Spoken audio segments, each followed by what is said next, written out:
اجازت سے آج کے اس تقریب کے صدر معروف شخصیت، ماہر تعلیم، ماہر تجارت، ایم اے انگلش آپ نے پشاور یونیورسٹی سے کیا، ایم اے براڈ کاسٹنگ اور ایم اے جرنلزم نیو یارک یونیورسٹی سے کیا، اور ہر دل عزیز شخصیت ہیں، جانی پہچانی شخصیت ہیں، اور آپ کی 3 کتابیں منظر عام پہ آ چکی ہیں، خاک وطن، ماہ و سال اور تقویم۔ تو اب میں گزارش کرتی ہوں ہمارے آج کے صدر عتیق صدیقی صاحب سے کہ وہ ڈائس پہ تشریف لائیں اور اظہار خیال کریں۔ السلام علیکم۔ جناب بشیر قمر صاحب،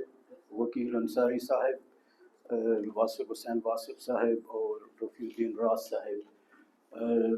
سب سے پہلے تو یہ بات کہ اس محفل میں، اس کمیونٹی میں ان گنت بلند پایا اہل قلم کے ہوتے ہوئے بشیر قمر صاحب نے اس پروقار محفل کی صدارت کے لیے میرا انتخاب کیوں کیا۔ بشیر قمر صاحب کی تینوں کتابیں میں نے پڑھی ہیں اور ان تینوں کو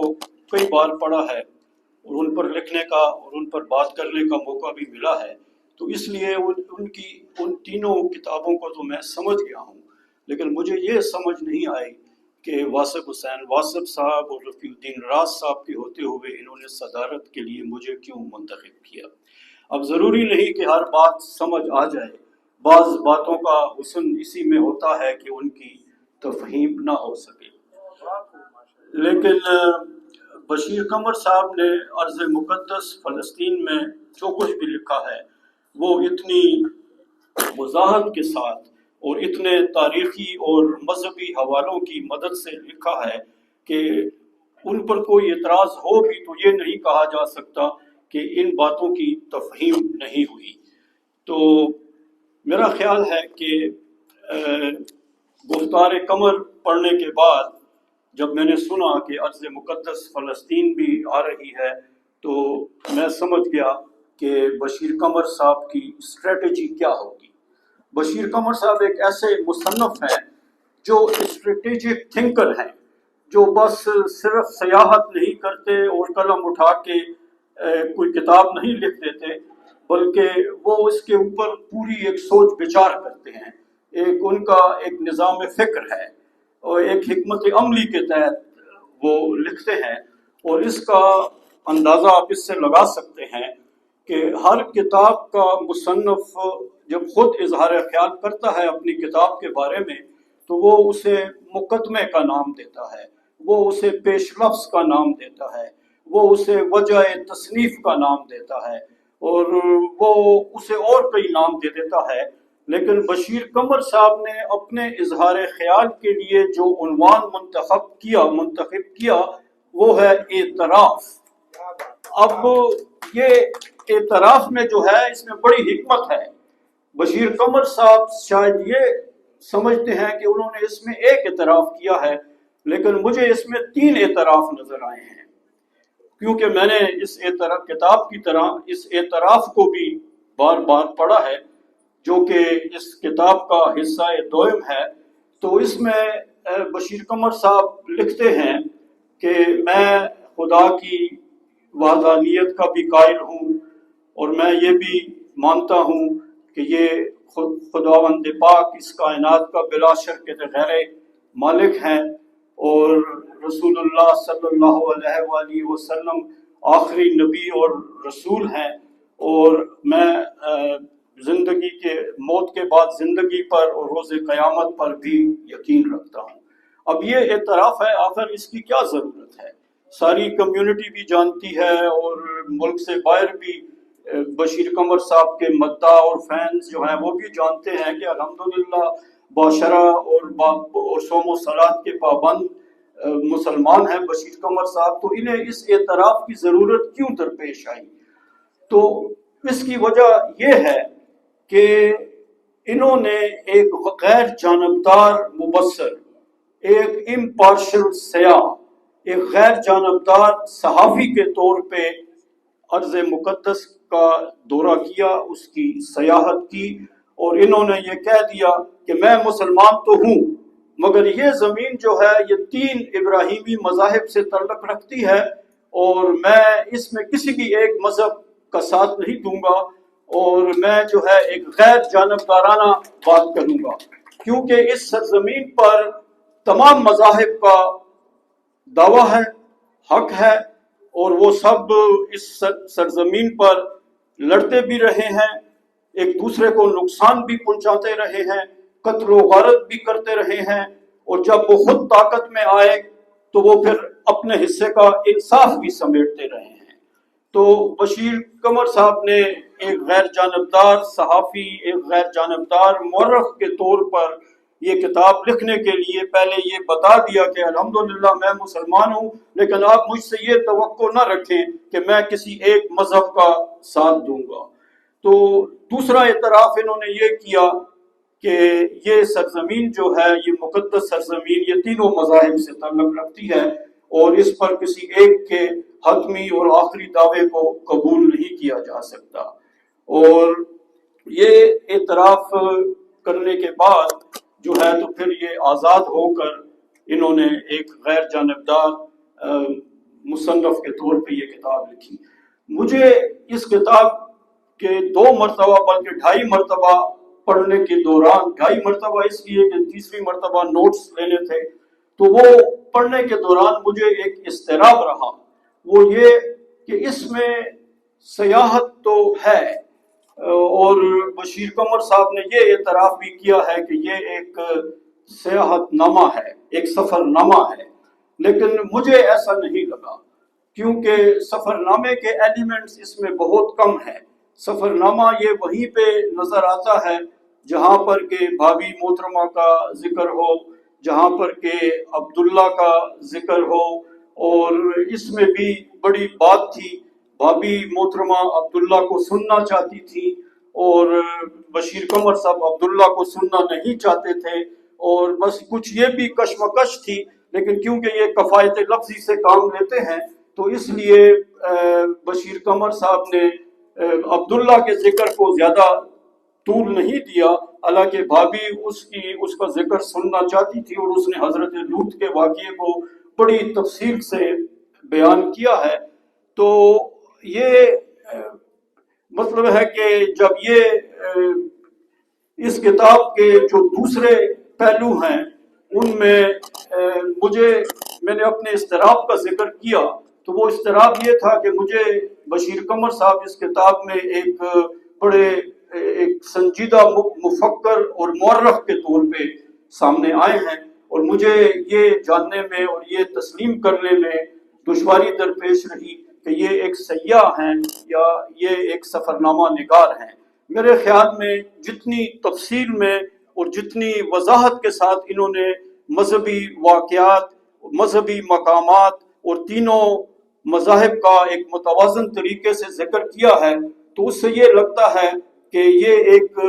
مورخ کے طور پہ انہوں نے لکھا ہے، اور ان کی باریک بینی کا اندازہ آپ اس سے لگائیں کہ انہوں نے بحر مردار یعنی کہ ڈیڈ سی اور حضرت لوط کا جو تعلق قائم کیا ہے، اگر آپ صرف اسی پہ غور کریں تو آپ کو پتہ چلے گا کہ ایک مورخ ہی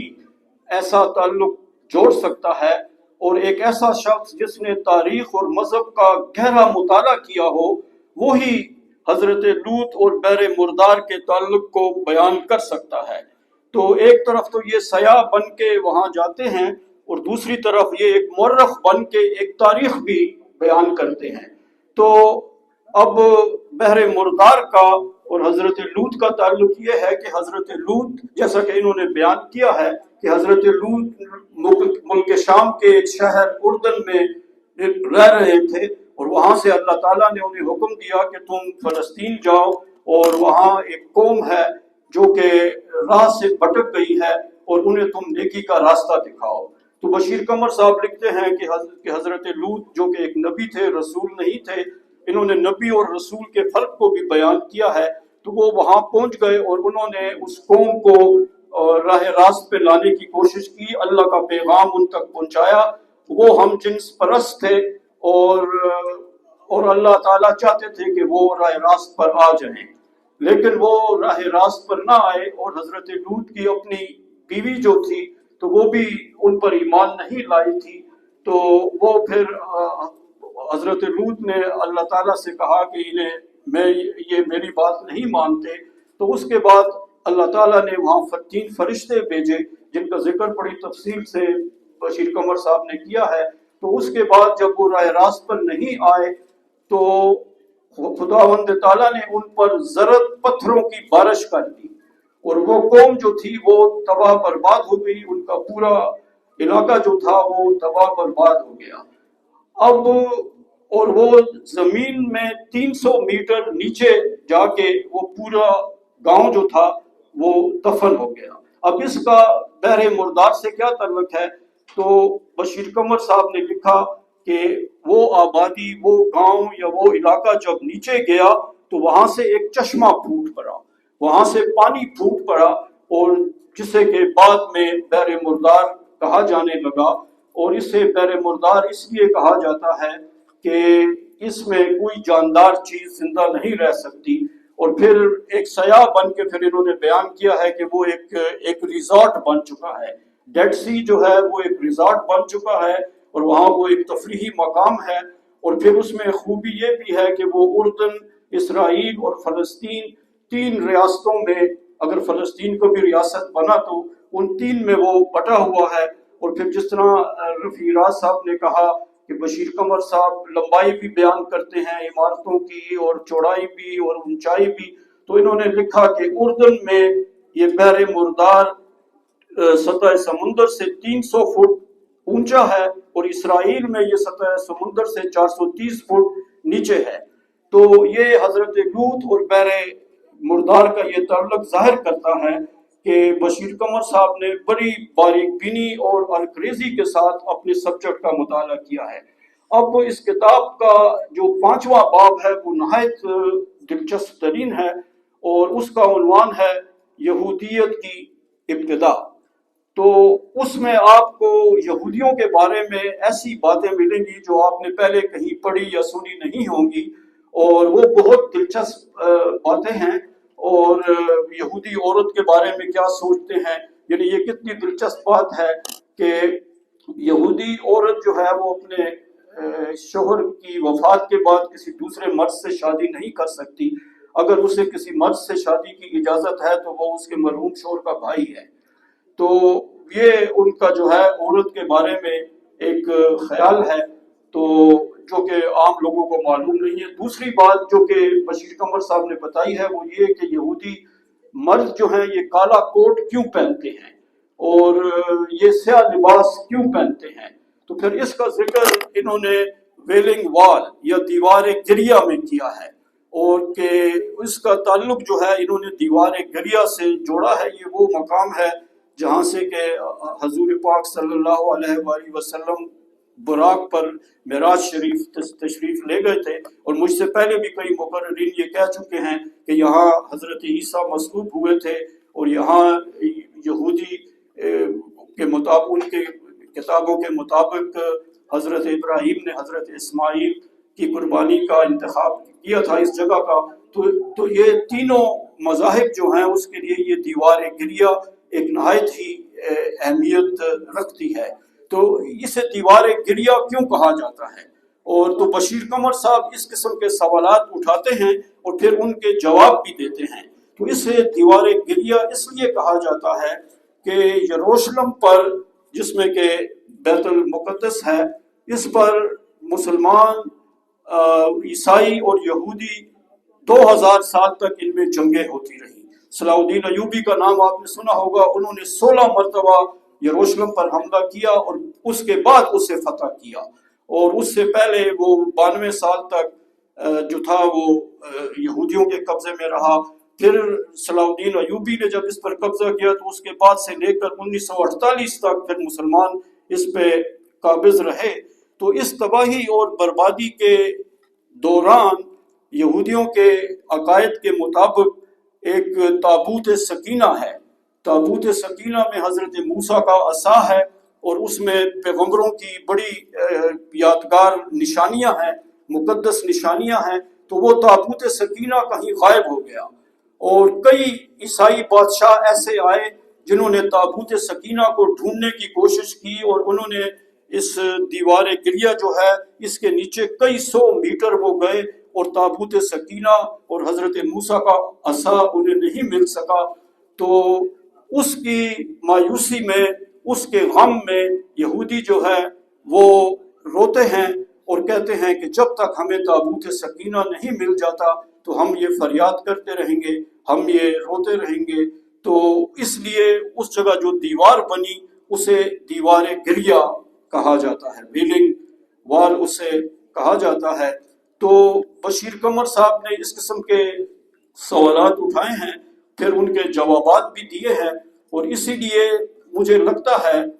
کہ یہ ایک تاریخی کتاب ہے، یہ تاریخ کے بارے میں ایک لکھی ہوئی کتاب ہے، اور بشیر قمر صاحب اس میں ایک سیاح یا ایک سفر نامہ نگار کے طور پر سامنے نہیں آتے، بلکہ وہ ایک محقق، ایک مفکر اور ایک مورخ کے طور پہ اس میں سامنے آتے ہیں۔ اور مجھے یقین ہے کہ آئندہ وہ جو کتاب بھی انہوں نے لکھی تو ان میں اس میں تاریخی پہلو جو ہے وہ زیادہ وضاحت سے یہ بیان کریں گے۔ اور اس کے علاوہ ٹیمپل ماؤنٹ کے بارے میں انہوں نے جو لکھا ہے، اور اس کتاب کو پڑھنے کے بعد اسرائیل ایک ایسے ملک کے طور پر سامنے آتا ہے جو کہ ہمیں اخباروں میں نہیں ملتا، جو کہ ہمیں عام طور پہ ہماری سمجھ میں نہیں آتا، بلکہ اس کتاب کو پڑھ کر یہ اندازہ ہوتا ہے کہ اسرائیل ایک ایسا ملک ہے کہ اس پر جس کی بھی حکومت ہو وہ تینوں مذاہب سے تعلق رکھتا ہے، اور یہ ایک ایسی جگہ ہے جس پہ مسلمانوں کو ضرور جانا چاہیے اور ان مقامات کو ضرور دیکھنا چاہیے جنہیں کہ بشیر قمر صاحب نے بہت پہلے دیکھا۔ اور اس کتاب سے متعلق ایک اہم سوال یہ بھی ہے کہ آج کے دور میں آج کی عصری حقائق یہ ہیں کہ فلسطین پر، غزہ پر اسرائیل نے وحشیانہ بمباری کی ہے، اور پچھلے 30 مہینوں میں اس نے 54,000 سے زیادہ فلسطینی وہاں ہلاک کر دیے ہیں۔ تو ایسے میں اس عصری اور تہذیبی آشوب سے ایک قاری کیسے اپنے آپ کو الگ کر سکتا ہے؟ آپ یہ کتاب پڑھتے ہوئے کیسے غزہ اور فلسطین کے غم جو ہیں اور ان کی مظلومیت جو ہے اور وہاں جو مظالم ڈھائے جا رہے ہیں اس سے آپ صرف نظر کر سکتے ہیں؟ لیکن جس طرح کہ میں نے عرض کیا کہ بشیر قمر صاحب شروع میں ہی کہہ چکے ہیں کہ ان کا ان سوالات سے کوئی تعلق نہیں ہے۔ یہ کتاب اگرچہ کہ جنوری 2025 میں شائع ہوئی ہے، لیکن یہ پتہ نہیں چلتا کہ اس کا مسودہ کب لکھا گیا، کیونکہ فلسطین کی غزہ کی جنگ تو اکتوبر 2023 میں شروع ہوئی تھی۔ بہرحال بشیر قمر صاحب نے اپنے آپ کو ان متنازع معاملات سے دور رکھا ہے، اور جس طرح کہ انہوں نے اعتراف میں کہا کہ وہ جس چیز کو جیسے دیکھ رہے ہیں اسی کی بنیاد پر اسے پیش کریں گے، اور انہوں نے مذاہب میں جو ہے تو وہ کوئی دخل اندازی کی کوشش نہیں کی، بلکہ جو جیسے بھی ہے اسے اسی کی صورت میں بیان کر دیا ہے۔ اور یہ یقیناً نہایت مبارکباد کے مستحق ہیں کہ ایک بہترین اور ایک شاندار کتاب انہوں نے لکھی ہے، اور امید ہے کہ وہ اپنی یہ کوشش جاری رکھیں گے۔ اور مجھے یہ بھی یقین ہے کہ اگر بھابھی محترمہ ان کے ساتھ نہ ہوتی تو ان کی فکر کو مہمیز نہ ملتی اور شاید یہ کتاب نہ لکھی جا سکتی۔ تو جس طرح بشیر قمر صاحب نے لکھا ہے کہ وہ ہر سفر میں بھابھی محترمہ کو ساتھ